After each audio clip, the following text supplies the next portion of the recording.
الشيطان الرجيم.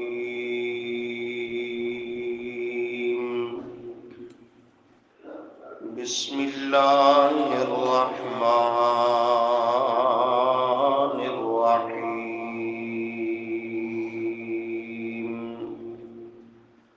وَلَقَدْ صَرَّفْنَا فِي هَذَا الْقُرْآنِ لِلنَّاسِ مِنْ كُلِّ مَثَلٍ وَكَانَ الْإِنسَانُ أَكْثَرَ شَيْءٍ جَدَلًا. صدق اللہ العظیم. اللهم صل على محمد وعلى آل محمد كما صليت على إبراهيم وعلى آل إبراهيم إنك حميد مجيد. اللهم بارك على محمد وعلى آل محمد كما باركت على إبراهيم وعلى آل إبراهيم إنك حميد مجيد. استغفر اللہ لا حول ولا قوة الا باللہ. اللہ تعالی نے قرآن مقدس کو اپنی آخری حجت اور دلیل بنا کر جن و انس کے لیے اسے ذریعہ ہدایت اور ذریعہ نجات قرار دیا. اور قرآن مقدس میں اللہ تعالیٰ نے مختلف انداز سے، مختلف دلائل سے، مختلف پیرائے سے ہدایت کے، نجات کے واضح واضح اصول بیان کر دیے کہ ہر چیز کے پیچھے چلنے والا وہ دھوکہ، خرابی، نقصان کا شکار ہو سکتا ہے، لیکن قرآن مقدس وہ عظیم ہدایت نامہ ہے کہ اس کے پیچھے چلنے والا کبھی بھی کسی نقصان اور خرابی کا شکار نہیں ہو سکتا. ان ھذا القرآن یہدی للتی ہی اقوم. سورہ بنی اسرائیل میں فرمایا کہ بے شک یہ قرآن کریم صحیح ترین اور مضبوط ترین راستے کی رہنمائی کرتا ہے کہ اس کے پیچھے چلنے والا کبھی بھی ٹھوکر نہیں کھا سکتا. ہر چیز کو دیکھ کر، سوچ کر، سمجھ کر، پرکھ کے پیچھے چلنا پڑتا ہے. ایک کائنات میں یہ قرآن ایسا مرشد ہے، اس کے پیچھے بے شک آنکھیں بند کر کے چل. قرآن مقدس کی تعلیمات اور اتباع کرنے میں کبھی نقصان کا اندیشہ نہیں ہے. آپ پڑھے لکھے دوست ہیں، میں جملہ عرض کرتا ہوں، یقیناً سمجھ جائیں گے. قرآن مقدس کے بعد سب سے عظیم دین کا ماخذ، سب سے احسن اور بہترین ہدایت نامہ اور کلام وہ احادیث مبارکہ آپ صلی اللہ علیہ وسلم کے فرمودات اور ارشاد عالیہ ہیں. لیکن آپ جانتے سمجھتے ہیں کہ ذخیرہ احادیث، کتب احادیث، اس کو بھی اپنانا ہے، لینا ہے تو آنکھیں کھول کر چلنا پڑتا ہے کہ یہ حدیث صحیح ہے یا ضعیف ہے. آپ کا فرمان ہے ہی صحیح یا آپ کی طرف گھڑ کر منسوب کیا گیا ہے. سوچ سمجھ کر، دیکھ پرکھ کر چلنا پڑتا ہے. لیکن قرآن وہ کلام ہے کہ جس کے پیچھے چلتے ہوئے انسان کو کہیں پریشانی کا سامنا نہیں ہے.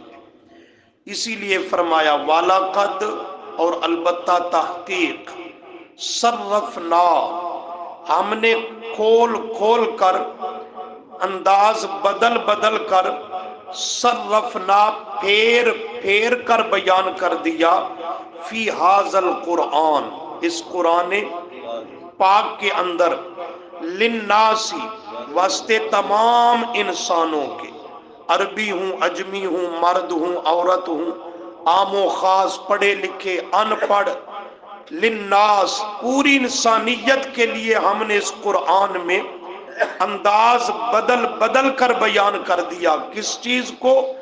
من کل مثل، کل مثل، مثل کا معنی عمدہ مضمون، کل کا معنی ہر طرح کے، من کل مثل، ہر قسم کا عمدہ مضمون جس پر انسان کی ہدایت اور آخرت کی نجات ہے، ہم نے اس کو انداز بدل بدل کر بیان کر دیا۔ کبھی مثالیں دے دے کر سمجھایا، کبھی دلیل وحی کے ذریعے، دلائل عقلیہ کے ذریعے، دلائل نقلیہ کے ذریعے، یہ مختلف انداز کے ساتھ ہم نے بیان کر دیا کہ ہمارے بیان میں کوئی کمی اور نقص نہیں۔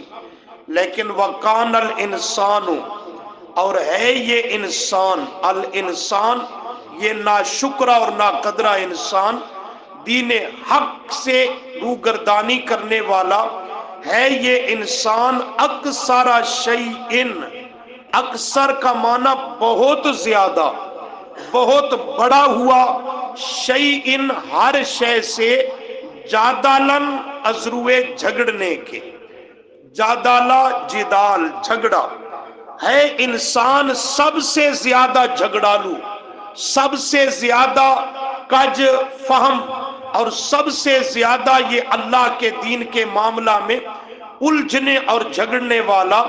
وَقَانَ الْإِنسَانُ أَكْثَرَ شَيْءٍ، اکثر تمام چیزوں سے، زیادہ تمام چیزوں سے بڑھ کر، جادالہ، جھگڑالو، جھگڑنے والا ہے۔ کیا معنی؟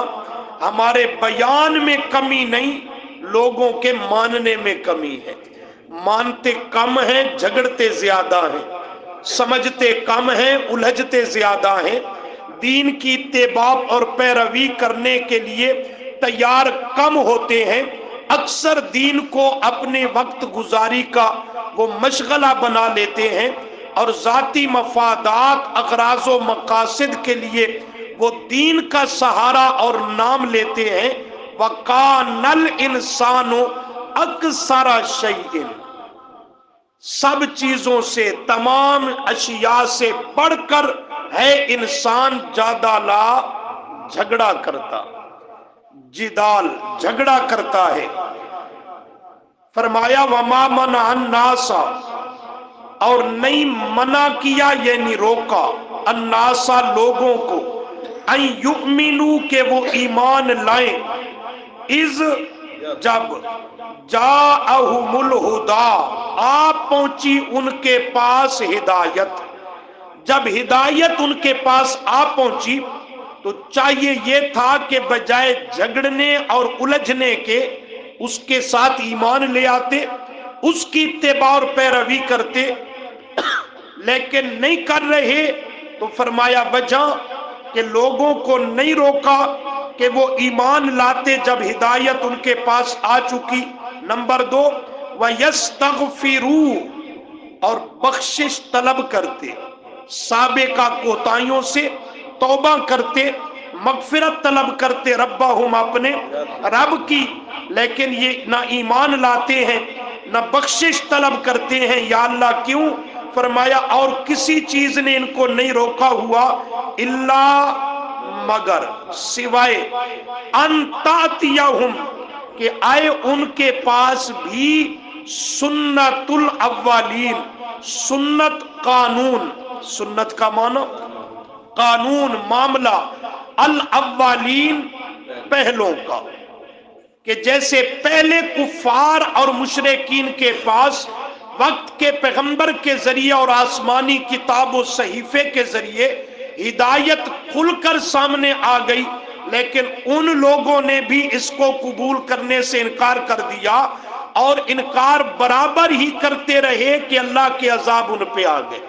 قوم لوط کو دیکھیں، قوم سمود کو دیکھیں، قوم عاد کو دیکھیں، قوم نوح کو دیکھیں، قوم شعیب، دیگر فرعون اور آل فرعون وغیرہ، کہ وہ برابر انکار کرتے رہے یہاں تک کہ اللہ کے عذاب نے ان کو آ کر کے گھیر لیا، اپنی لپیٹ میں لے لیا۔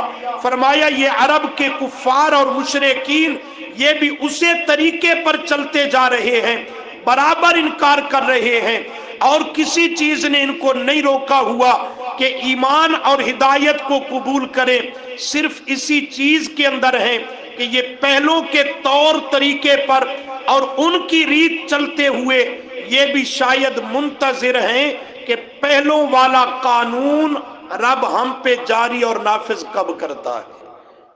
انتاتیہم سنت الاولین، کہ رب کا قانون اور سنت اللہ، رب کی عادت اور ضابطہ یہ ہے کہ جب انسان انتہا کو پہنچ جائے پھر اس کی پکڑ آ جاتی ہے، مہلت دیتا ہے، اسباب عطا کرتا ہے، سوچنے سمجھنے کا پورا موقع دیتا ہے۔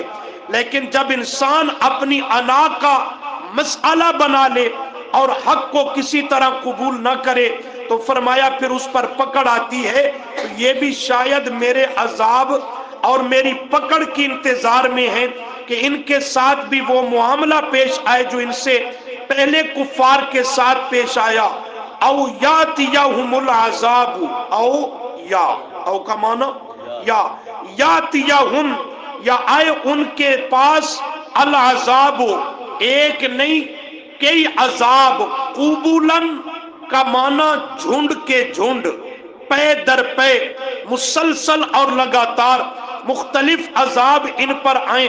جیسے فرعون اور آل فرعون پر اللہ نے 8 قسم کے عذاب بھیجے تھے، درسوں میں آپ سن چکے ہیں، وہ سورہ اعراف کے حوالہ سے طرح طرح کے عذابوں میں اللہ نے انہیں گھیرا، اور بالآخر وہ آخری عذاب جس سے ان کا قصہ تمام ہوا اللہ نے اس کے ذریعے ان کو ہلاک کر دیا۔ تو فرمایا او یاتیہم العذاب قبولا، قبولا، عذاب کے جھنڈ پے در پے، مسلسل کئی قسم کے ان کے پاس عذاب آئیں۔ فرمایا یہ میرے عذابوں کے منتظر ہیں کہ حق کو باوجود آ جانے کے قبول کرنے کے لیے تیار نہیں، اور الٹا انبیاء کرام علیہم السلام اللہ کی نازل کردہ کتابوں کے ساتھ استہزاء اور مذاق اڑاتے ہیں۔ اللہ کا نبی عذاب سے ڈراتا ہے، کہتے ہیں لاؤ وہ کہاں ہے عذاب، اس کا بھی مذاق اڑاتے ہیں۔ فرمایا یہ نہیں مانیں گے، اپنا نقصان کریں گے، دنیا و آخرت کا خسارہ اٹھائیں گے، اللہ کے نبی کا کوئی نقصان اس میں نہیں ہے۔ کیوں؟ اس لیے کہ وما نرسل المرسلین، نہیں بھیجتے ہم رسولوں کو الا مگر مبشرین، ماننے والوں کو خوشخبریاں سنانے والا بنا کر، ومنذرین، جو ابھی تک نہیں مانے انہیں ڈرانے اور آگاہ کرنے والا بنا کر ہم بھیجتے ہیں۔ تو نبی کا کام ہے پیغام کا پہنچا دینا، رب کی امانت کا پہنچا دینا، آگے جو مان لے اسے خوشخبری سنانا، جو نہ مانے اسے مزید تعلیم ترغیب دینا اور اسے آگاہ کرنا اور ڈرانا، باقی منوانا یہ نبی کے ذمہ اور اس کے اختیار اور بس میں بھی نہیں ہے۔ ہدایت کا دینا یا نہ دینا یہ تو کائنات کے رب کے اختیار میں ہے۔ وَيُجَادِلُ الَّذِينَ كَفَرُوا، وَيُجَادِلُ، اور وہ جھگڑتے ہیں۔ یا اللہ کون جھگڑتے ہیں؟ فرمایا الَّذِينَ كَفَرُوا، وہ لوگ جنہوں نے کفر کیا، کافر لوگ جھگڑتے ہیں۔ کیسے جھگڑتے ہیں؟ بالباطل، ساتھ باطل کے، وہ خود بھی باطل کے، کفر باطل شے کا نام ہے، اور جو جھگڑتے ہیں تو ان کے پاس ہتھیار وہ بھی نرا باطل ہے، حق ان کے پاس نہیں ہے، اور وہ جھگڑتے ہیں کافر لوگ بالباطل، باطل کے ذریعے۔ کیوں جھگڑتے ہیں؟ جھگڑنے کی غرض لیدحضوا، تاکہ وہ باطل کو چڑھا دیں، باطل کو غالب کر دیں اور باطل کے ذریعے لیدحضو تاکہ وہ دبا دیں، نیچا کر دیں اور ڈگمگا دیں، بھی ساتھ اس باطل کے الحق کا، حق کو۔ کافر لوگ باطل کے ذریعے حق کو دبانا اور مٹانا چاہتے ہیں۔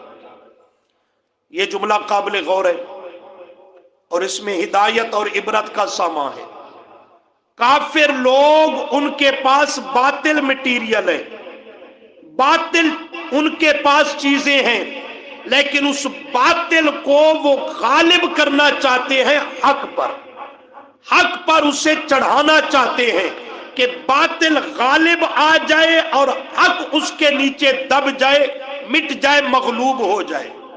معاشرے میں دیکھ لیں، یہ جتنے فرق باطلہ ہیں، خود بھی اہل باطل اور جو دین اور مذہب کے نام پر دلائل کا نام دے کر پیش کر رہے ہیں، وہ بھی نرا باطل ہے۔ کتاب و سنت کے حقائق ان کے پاس قطعاً نہیں ہے، نرا باطل ہی باطل، جھوٹ ہی جھوٹ، من گھڑت چیزیں، اور زور شور اتنا کہ اس کو حق پہ غالب کرنا چاہتے ہیں کہ حق مٹ جائے، دب جائے، اس کی آواز معاشرے سے ختم ہو جائے اور ہمارا باطل دین اور مذہب اور طریقہ وہ معاشرے میں غالب ہو جائے، رواج پکڑ جائے۔ کوئی تاریخ کو اٹھا کر کے لے آتا ہے کتاب و سنت کے مقابلہ میں کہ کتاب و سنت کا حق دب جائے، تاریخ کی کبتیں اور افسانے وہ غالب ہو جائے۔ تاریخ سے دین اور مذہب تو نہیں بنا کرتا، تاریخ سے تو افسانے بنا کرتے ہیں، قصے اور کہانیاں ہوا کرتی ہیں۔ تاریخ کو کتاب و سنت والے حق پہ وہ غالب کرنا چاہتا ہے کہ یہ کتاب و سنت کا حق اس کے نیچے مغلوب ہو جائے اور دب جائے۔ اور کوئی کھڑا ہے اکابرین کو بدنام کرنے کے لیے اکابرین کا نام لیتا ہے اور ان کی طرف بعض غلط کتابیں اور عبارتیں منسوب کر کے ان کا روب جھاڑنے کی کوشش کرتا ہے کہ قرآن کا واضح مسئلہ یہ حق دب جائے اور اکابرین کا روب غالب آ جائے، ان کی طرف بعض منسوب عبارات اور کتابیں وہ غالب آ جائیں۔ حالانکہ ہمارے اکابرین علماء دیوبند، اللہ کی ان پہ کروڑوں رحمتیں ہوں، وہ صحیح معنوں میں کتاب و سنت کے خادم اور دائی تھے، وہ اللہ کے سچے اولیاء، طائفہ منصورہ کے افراد تھے، وہ کبھی بھی کتاب و سنت کے خلاف کرنے والے نہیں تھے، لیکن یہ کتاب و سنت کے مقابلہ میں انہیں پیش کرتا ہے اور اپنے اس باطل نظریہ کو چھپانے کے لیے یہ ان بزرگوں کو اور اولیاء کو پیش کرتا ہے اور اس باطل نظریہ کو کتاب و سنت کے واضح عقائد پہ غالب کرنے کی کوشش کرتا ہے۔ کوئی بدعات کو لے کر کے اٹھتا ہے، سنت والے حق پہ غالب کرنے کی کوشش کرتا ہے۔ کوئی کسی قسم کی کہتا ہے کتاب آئی، آواز آئی، یہ طرح طرح کی کبتیں پیش کر کے عظمت صحابہ کرام رضی اللہ عنہم جو دوپہر کے سورج سے زیادہ واضح اور روشن ہے، اس حق کو دبانا اور مغلوب کرنا چاہتا ہے۔ تو یہ سارے فرق باطلہ خود بھی باطل، ان کے پاس بناوٹی دین اور مذہب وہ بھی باطل، اور جو اس کو پیش کرنے کے لیے مٹیریل دلائل کے نام پر پیش کرتے ہیں وہ بھی سراسر باطل اور جھوٹ کا پلندہ ہے۔ لیکن زور یہ ہے، شور یہ ہے، سینہ زوری اور ہٹ دھرمی یہ ہے کہ اس کے ذریعے یہ حق کو دبانا اور مغلوب کرنا چاہتے ہیں۔